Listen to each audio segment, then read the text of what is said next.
Good morning, traders. This is John Kennedy, Senior Commodity Market Strategist with RGO Futures in Chicago. Give you a bit of a rundown ahead of today's grain report at 11 a.m. Central Time and some of the grain markets as I've traded already. Corn's trading at about $3.62 for the day, down about 6.5 cents. Soybeans are trading at about $10.66, down 7 cents. And wheat's trading at about $5.37, down 9.5 cents for the session. Looking first at yesterday's news, first of all, export sales yesterday morning.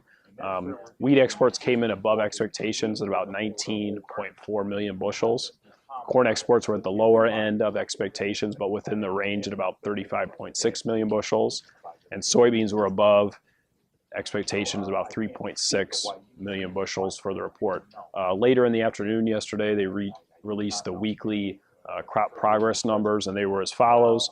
Corn conditions were roughly unchanged at about 73% good to excellent. Still, that is the best rating since 2004 and the second best since 1994. So we remain overall, the picture looks very well with corn.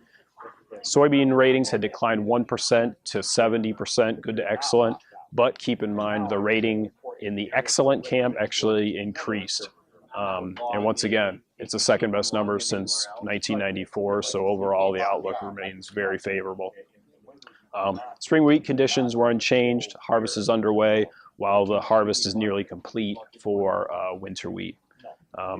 Keep in mind that today at 11 a.m. Central Time, as I mentioned, is the USDA supply and demand report. A couple other factors. Overall, the news is fairly bearish, explaining why the markets are down today.